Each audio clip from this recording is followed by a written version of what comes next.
Hey guys, welcome to my video. Today I will be reviewing Splitgate and talking about if I think it's worth playing right now in 2021, in August of 2021, almost September. So in order to review this, I will say what's good, what's bad, and what I think is ugly about this game. If you didn't already know, Splitgate is a multiplayer shooter that has recently exploded in popularity.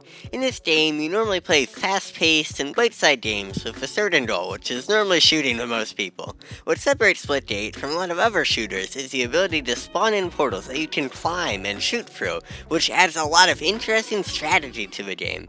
And in my opinion, Splitgate is great so far. Now, to start off saying what I like about Splitgate, I love how it feels fresh. I've talked to one of my friends who's been playing this game for much longer than me, and he's made me realize I'm in a bit of a honeymoon phase with Splitgate, but maybe this will change in a few weeks, but right now there's just so many new and fun things to do, and they all feel different than the other games. Like each of the little games inside of a game of the game modes feel different than each other. And another thing I love about Splitgate is the strategy. There are great strategies, like I said, with the portals, and that makes this so much different than other games. It feels amazing if you manage to snipe someone through a portal or to do something like that. It's like a trick shot. It feels so rewarding. And I also like how each map has a different portal strategy. Some maps are good for sniping through portals. You can put a portal up really high, but some are only good for really teleportation. Each map is different, even if it's the same game mode. And I also like how the cosmetic rewards feel earned. They can be a little hard to get, and it can be a bit frustrating, but that makes it so much better when you get that skin you want, or that weapon skin. It's just really good. You have to work for stuff like that, which makes it feel just incredible when you finally earn it. And I think there's a really good incentive to keep playing, at least at first. A big chunk of the game modes, and even ranked, are all closed until you reach, I think, level 10. This means new players have a great reason to reach level 10 to try out the rest of the game. It definitely kept me playing. And Splitgate is fun to play both with friends and alone. That's a really good thing. This isn't like another game I've reviewed called Ganbeast, which is a very different game that's only really fun to play with friends. I still think Splitgate is more fun with friends, but it's not bad alone either. It's really fun either way. And when Splitgate exploded in popularity, there was a huge issue with the player queues. People were waiting hours just to find a game. But now, load times and queues are so much better than they were. I still did a queue when I load in, but it's only for about a minute, so at most, so that's really not a huge issue. I'm not sure if other people still have this problem, but my friends and I don't really seem to have it. I've asked them about it. And I think the developers have really expanded the server capacity, which is just a great thing. And finally, the last thing I like about Splitgate is how each mode is similar, but they each have their own unique touch.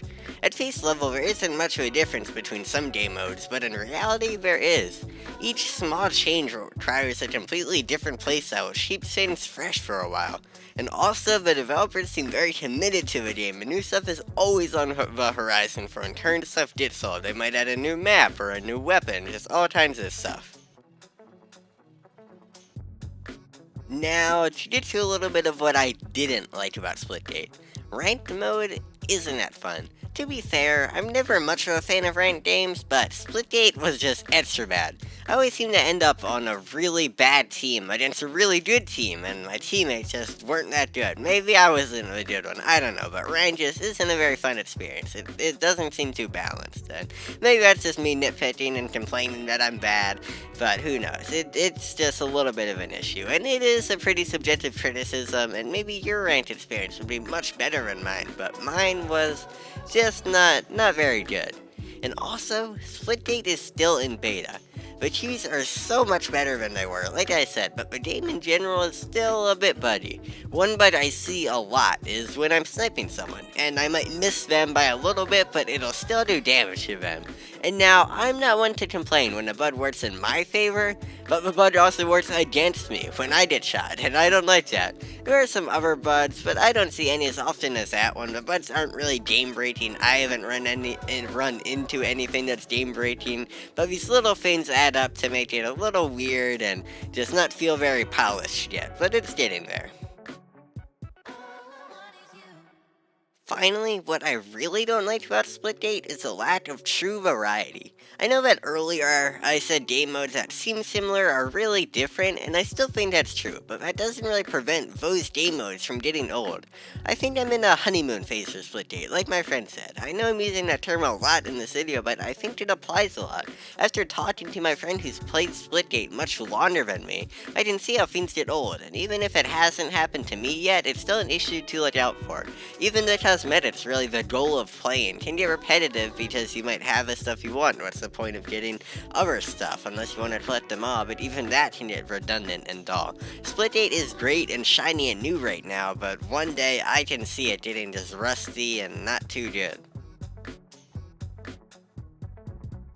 Anyways, even if Splitgate can get old, it hasn't for me yet, and there's always new stuff to look forward to. I really like the game. It's pretty easy to play and get a hang of, and it's completely free. The purchases in this game are really only cosmetic, like a lot of other free games. Because of that, I think Splitgate is worth playing. There are a few issues with the game, but there's nothing that makes it not worth trying out at a free price. This is what I say about a lot of free games. There's really no harm in trying it out. I just think you'd end up wasting some time, but I don't think there'd be that much. You would know if you didn't like this game pretty soon. I rate Splitgate a 9 out of 10. And also, I just want to say that the gameplay in this video is not mine. I wasn't able to record my own. This is actually no commentary gaming footage. He's an awesome, or she has an awesome channel that I linked in the description. If I was this good at Splitgate and this footage, I would not be making reviews, and instead I would probably be a streamer making like millions of dollars. So, thanks for watching guys. Please like and subscribe if you enjoyed this video because it would really mean a lot. Make sure to tell me if there are any movies or shows you'd like to see me review next, and I'll see you in the next video.